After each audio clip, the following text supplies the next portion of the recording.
자, 그래서 이제 여기가 이제 핵심이죠, 사실. 지금까지의 배경 설명을 한 거고, 배경 설명을 한 거고, 그래서 IT 거버넌스가 도입이 됐어요. 여기 도입이 됐는데, 이 거버넌스에 대한 정의들이 많아요. 자, 뭐 여기 어디 대학원 학장님 같은 경우에는 이게 그 IT 이사회 경영진 IT 관리자가 추진하는 조직의 기능이다. 뭘 위해서? 비즈니스와 IT를 융합시키기 위해서. 온라인 얘기하고 있죠. 그 다음에 뭔가 기능이다. 이렇게 얘기를 했고, 거기 MIT의 뭐 또 어떤 교수님은 성과를 모니터링하기 위한 전반적인 프로세스를 의미하는 프로세스라고 얘기하시는 분들도 있어요. 그리고 저기 뭔가 포트폴리오의 방향을 제시하는 그리고 그것들을 관리하는 시스템이다라고도 또 누군가는 정의를 했고요. 그 다음에 여기 보면 밑에 보면 이사회와 경영진의 책임이다.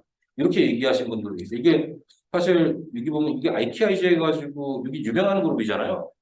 이 유명한 그룹에서 이렇게 한마디로 딱 이렇게 얘기를 했어요. 일단 이게 이 말이 여러분들 무슨 말인지 이해가세요? 이사회와 경영진의 책임이다. 너무 간단하잖아요. 거버넌스의 정의가. 이게 무슨 얘기냐면 우리 그 전제 국가식의 나라의 통치는 당의 책임이다. 이 말하고 똑같아요. 여러분들 거버넌스가 잘 안 되는 조직은 개발자분들의 책임일까요? 아니죠. 경영진의 책임이에요. 경영진과 이사의 책임인 거예요. 그 얘기를 하는 겁니다. 물론 그 비즈니스가 잘 되기 위해 가지고 이제 정의된 프로세스 이런 거를 잘 준수해야 되는 책임은 여러분들한테 있는 거죠. 하지만 그 모든 것들을 조망하고 오케스트레이션하고 모니터링하고 감시하고 이런 역할들은 통치하는 그런 활동들은 다 이사회와 경영진의 책임인 거예요. 그런 얘기를 하는 거예요. 그다음에 핵심 IT 업무와 관련한 의사결정 권한을 규정한다. 의사결정하는 거죠. 그리고 뭐 이제 IT 결정 권한을 규정하고 뭐 IT 조직과 비즈니스 조직의 관리자들이 우선순위를 정하고 자원을 분배하는 프로세스다. 위에서 한 얘기들이 결국엔 이런 얘기들이에요. 사실 밑단에서 보면 이런 얘기들을 학계에서 해왔다는 거예요. 근데 보면 우리가 IT 거버넌스 이전에 뭐가 있을 것 같아요? 지금 IT 거버넌스잖아요. 그럼 그 전에는 뭐가 있겠어요? 기업 거버넌스가 있겠죠. 기업 거버넌스를 한번 좀 볼게요. 자, 이게 이제 기업 거버넌스와 IT 거버넌스의 그 전체 큰 개념을 도식화한 그림이거든요. 이 최상부에 이 기업 거버넌스라는 게 있어요. 이게 보면은 뭔가 위원회를 통해 가지고 뭐 주주들이나 기타 이해관계자들 뭐 등등 공시하는 것들 뭐 그다음에 뭐 이런 감사도 될 수 있겠네. 디스클로저 하니까 폭로한다는 뜻이잖아요. 그러니까 이게 감사, 모니터링, 뭐 공시 이런 게 될 거고요. 뭐 여기 모니터링 따로 있네요. 이런 것들을 위원회에서 하면서 다스리는데 기업을 딱 이끌어 가는데 그 기업에 이끌 때 보면은 여기 뭐 시니어 익스큐티브 팀이라고 해가지고 그 고위 임원들 모임 경영진 위원회 같은 게 있어요. 그런 데를 통해 가지고 뭐 예를 들어서 매달에 한 번씩 또는 주에 한 번씩 뭐 반기에 한 번씩 때때로 해가지고 회의를 수집하거든요. 그러면서 이런 것도 관리해요. 전략하고 그런 수행되는 활동들을 관리하는데 크게 6개 영역이 있어요. 기업 거버넌스에. 보면 볼까요? 뭘 관리하냐면 휴먼 에셋, 인적 자원 관리하는. 어, 기업 거버넌스라고 하는 것들을 나라로 한번 여러분들이 생각을 해본다면, 어, 만일에 이제 나라가 뭔가 전쟁에서 졌을 때 뭘 잃게 되죠? 땅을 잃죠. 뭐 바다를 잃고 하늘을 잃고 그다음에 백성을 잃고 막 그러잖아요. 여기 백성을 잃는 거예요. 그죠? 그다음에 파이낸셜 에셋. 이건 뭐 기업의 재무 자산 관리해야 되는 회계쟁이들 하는 영역이죠. 그다음에 피지컬 에셋. 이거 뭐죠? 보정 자산. 그다음에 인텔렉츄얼 에셋. 이거 뭐죠? 지적 자산. 뭐 특허 같은 거 이런 것들도 있죠. 기업에. 무형 자산이죠. 이런 것들 관리하는 거. 그다음에 나오는 게 인포메이션 앤드 ITS. 그러니까 전체 기업의 거버넌스, 통치를 하려면 크게 한 6가지의 무형자산, 인적자산 등등의 그것들을 다 관리를 잘 해야 기업이 영속적으로 유지가 될 수 있다. 이 얘기를 하는 건데 그 중에 하나가 IT 자산이다. 이 얘기를 하는 거예요. 그죠? 이 릴레이션 어셋이라는 거는 파트너, 협력사 관계, 고객 관리하는 거 이런 걸 얘기를 하는 거고요. IT 에셋 관리 쪽에 보시면은 그래서 요 밑에 IT 거버넌스 메커니즘 뭐 이런 식으로 나오잖아요. 그래서 뭐 위원회도 있어야 되고요. 그다음에 예산도 있어야 되고요. 기타 등등의 뭐 ETC에 뭐 여러 많은 것들이 있겠죠. 프로세스도 있고요. 그다음에 뭐 등등이 있을 거예요. 이런 것들을 다 TSS로 관리해야 되는 키 에셋이다라고 얘기를 하는 겁니다. 네, 여러분들 기업 안에서 기업 거버넌스 안에서 IT 거버넌스가 어떤 영역을 가지고 있는지 이해를 하셨을 거예요. 어, 자, IT 거버넌스와 기업 거버넌스 간에 뭔가 이제 온라인 얘기를 했었잖아요.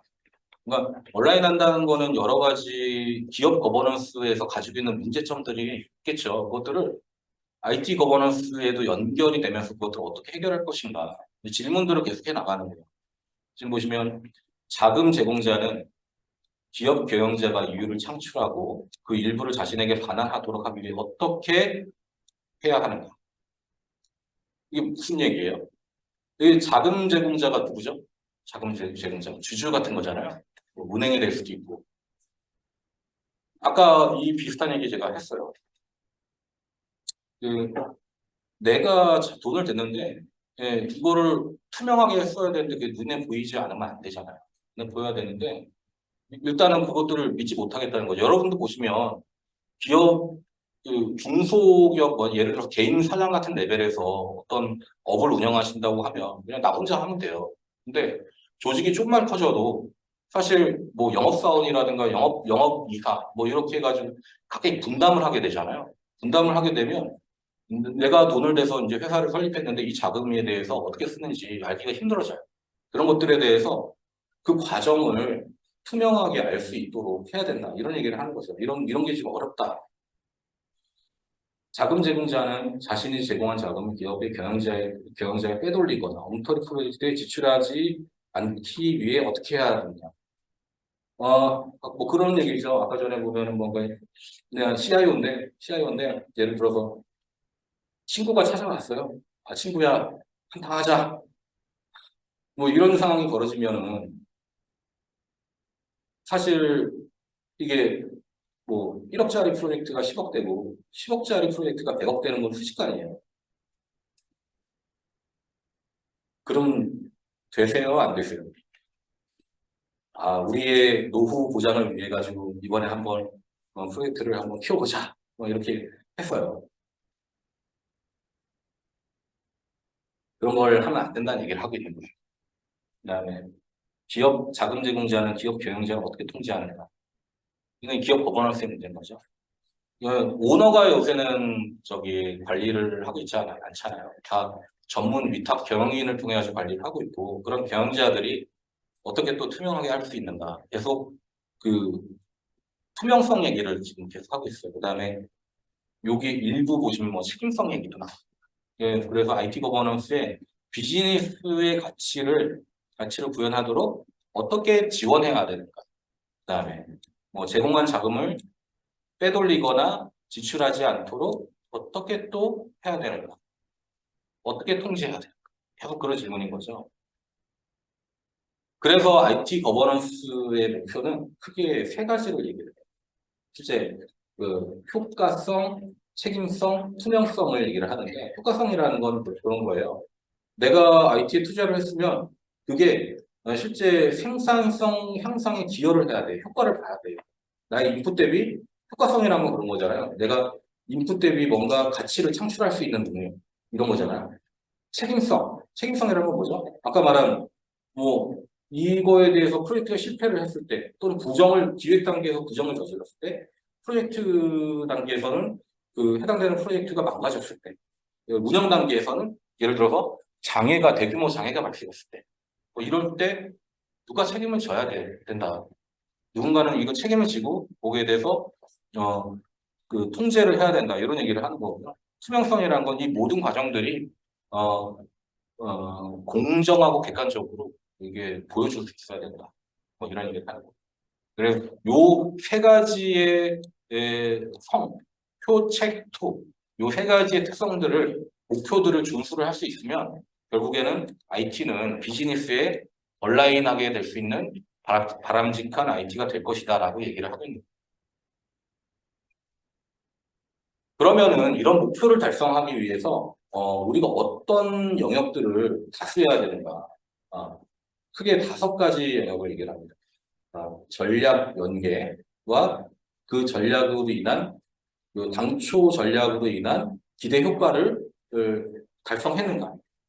성과 관리, 전략 연계와 성과 관리. 그리고 전략 연계가 성과로 이어질 수 있도록 자원을 관리하고 가치를 전달하고 위험을 식별하고 통제해서 관리하고 이런 활동들을 중점 영역, 중점 도메인으로 관리를 해야 된다라고 얘기를 한 겁니다. 그래서 우리가 보통 요 5개를 전자, 가위, 성이라고 얘기를 해요.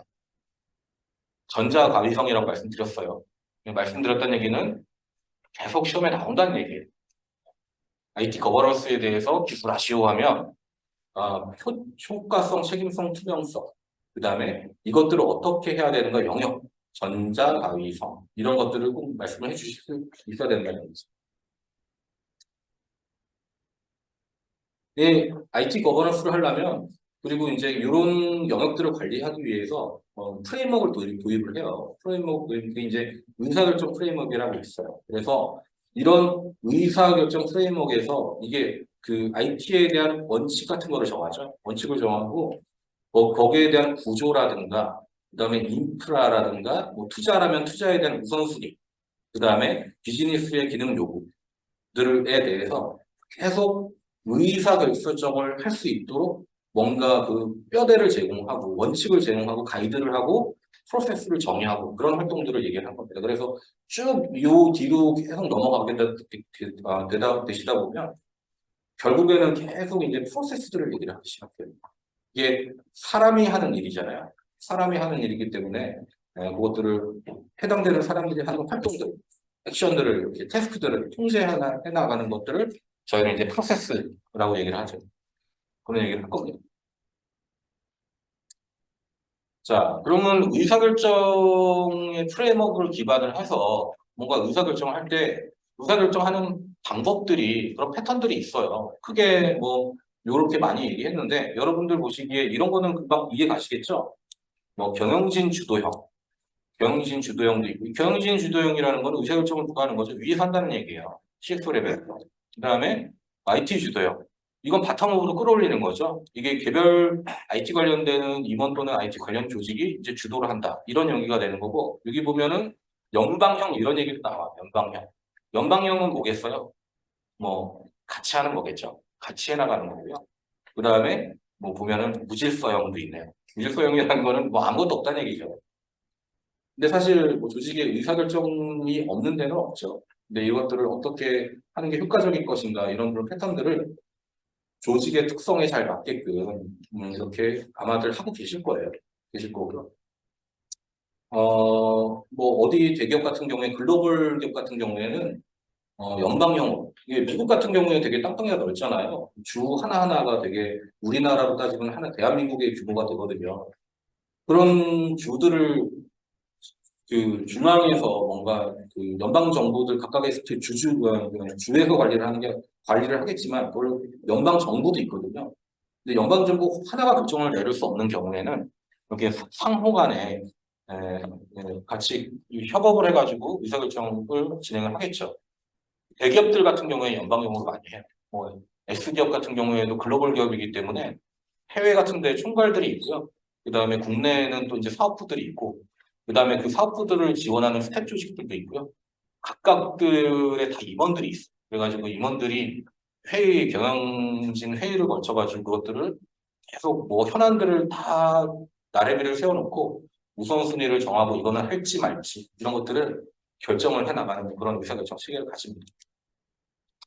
그래서 이런 거버넌스 활동들을 보면 어떻게 되겠어요? 이게 기업의 거버넌스를 할 때 일단은 뭔가 목표가 있겠죠. 우리 기업을 어떤 식으로 할 건데 이 목표라는 거는 위에서 보셨던 이것들 뭐죠? 보면은 비즈니스 IT의 연계, 그다음에 수익 극대화, 비용 효율화 이런 얘기를 하고요. 책임성 부여하고 자원의 관리 이런 얘기를 하잖아요.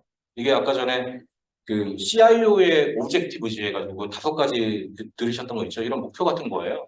이런 목표를 가지고 뭔가 채우고 이 목표 기반 하에 우리가 그런 목표를 달성하기 위해서 어떤 방향으로 갈 건데 이런 방향을 만들어내겠죠.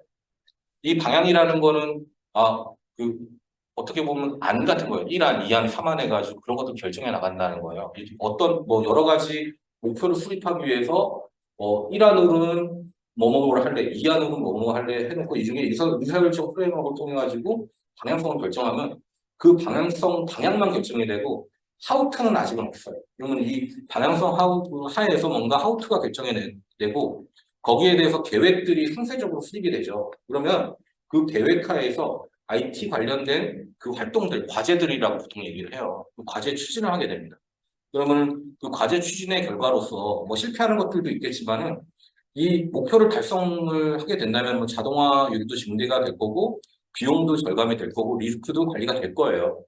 그런 것들을 쭉 수행되는 업무가 다 끝나고 나면 그 활동들이 끝나고 나면 그런 것들에 대한 그 성과를 측정을 합니다.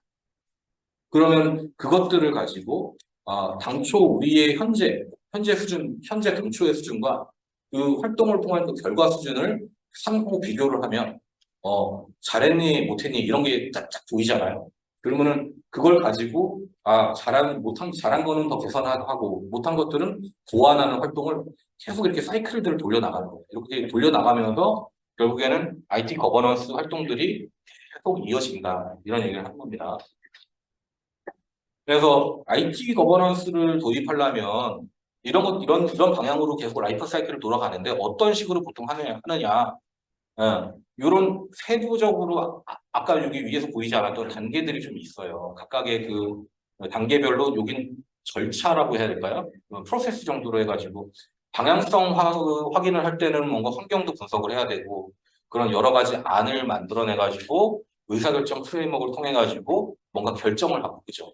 그런 결정된 방향에 대해서 현황을 그 영역별로 뭔가 그 하부의 방향하에 그 거버넌스에 대한 통제 영역들을 또 하나씩 쭉 리스트업을 시켜가지고 그것들 분석하고 그죠? 그래서 현재 수준이 어느 정도 수준이 되는지를 진단하고 거기에 대해서 못한 걸 어떻게 잘할지 뭐 이슈는 없는지 이런 것들을 계속 도출을 해나가는 활동들을 분석 단계에서 해나가요. 이게 끝나면 결국에는 좀 더 세부적인 목표를 수립하죠. 이건 거시적인 목표가 아니고 뭔가 하나하나 그 활동들에 대한 목표를 수립한다 그런 얘기를 하는 거예요. 그러면서 그 세부적인 영역별로 해가지고 개선 모델과 필요한 스킬과 그 다음에 해결책들을 정의를 해나가요. 그게 이제 세부 목표 설정 단계고요. 그러면 이것들을 목표까지 설정이 되면은 결국에는 과제로 정의를 하고 우선순위를 정해서 뭔가 추진 조직까지 정의를 하고 추진을 하게 되는 겁니다. 이것들을 계속 뺑뺑이 돌린다는 얘기예요. 자, 그래서 이제 그 전반적인 얘기들은 끝났고요. 그러면은 이런 위에서 말한 그런 상세적인 활동들을 하려면 어떠한 툴들이 있나 이런 것들을 좀 생각해 봐야 되잖아요. 뭐 기법들도 있고 도구들도 있어요. 근데 보면 여기 뭐죠 이게 전, 성, 자, 가, 위 전자가위성이죠. 아까 보셨던 5대 도메인 거버넌스를 관리하는 5대 도메인별로 각각의 그 도구나 기법들을 매핑을 해놓은 거예요. 근데 보시면 자세히 보시면 여기 뭐 ITBSC 이렇게 겹치는 것들도 있어요. 겹치는 것들도 있고 뭐 어디에 보면은 그 하나만 홀로 존재하는 것들도 있어요. DRS 뭐 이런 거는 혼자 존재를 하고 있어요. 그 ITBSC 뒤에 하나 얘기할 거예요. 이런 하나하나에 대해서 얘기를 할 건데 BSC는 밸런스 스코어카드 해가지고 뭐 균형적인 성과표라고 얘기를 해요. 이 개념 단어 특정만 정도만 일단은 짚고 넘어갈게요. 그다음에 뭐 EA는 엔터프라이즈 아키텍처 해가지고 전사 구성 요소들 관계들을 식별하는 그 구조고요. 그다음에 거버넌스 스트래티지, 뭐 전략 수립하는 거. 그다음에 BPM. BPM이 뭘까요? BPM. PPM도 어디 보이나? PPM 여기도 있네요. PPM이 이게 포트폴리오 관리예요. 포트폴리오 관리라고 해가지고 아까 전에 여러 가지 예산안들 중에서 하나를 결정해야 된다고 했잖아요. 그런 것들을 우선순위를 쫙 나열하고 선정하는 그런 관리 도구도 또 있어요. 그런 것도 있고 DRS 이거 볼까요? DRS, DCP 들어보셨어요? 그 업무하실 때 비즈니스 컨틴전시 플래닝이라서 거기에 반면에 이게 비즈니스 사이드의 기업의 영속성 계획이라면 DRS는 디제스터 리커버리 시스템 해가지고 재해 발생 시에 이것들을 어떻게 우리가 빨리 회복할 건데 이런 얘기들이 있습니다. 보안, 시큐리티, 뭐 전사 자원 관리, 에셋 관리, 프로젝트 관리, CMMI 들어보셨죠? CMMI 아시죠, 뭔지? 어, 어, 역량 관리, 역량 관리. 그렇게 얘기할 수 있습니다. 이런 도구 기법들을 활용해가지고, 이제 거버넌스에 각각에 해당되는 이런 영역들을 쭉 수행을 한다라는 얘기를 하는 거예요. 요 각각의 그 네모 박스 하나하나에 있는 이런 도구 기법들에도 그 안에 보시면 하나하나 이제 뒤에서 오후가 되시면 아마 같이 살펴볼 건데 그것들도 다 뭐냐? 하나하나 보면 프로세스예요, 프로세스. 지금 현재 여러분들이 보신 요 정도 수준은 뭔가 이제 프레임워크였고, 이게 전체적으로 뭔가 이게 라이프 사이클 같은 느낌이잖아요. 어떻게 돌아가는지. 근데 요 안으로 이건 약간 뭐죠? 메가 프로세스 같은 느낌이고, 조직에 대해서 IT 거버넌스 하기 위한 메가 프로세스 같은 느낌이고, 그래서 요 도구 기법이라고 하는 요 도구 기법 안에도 프로세스가 절차가 다 있다는 거죠.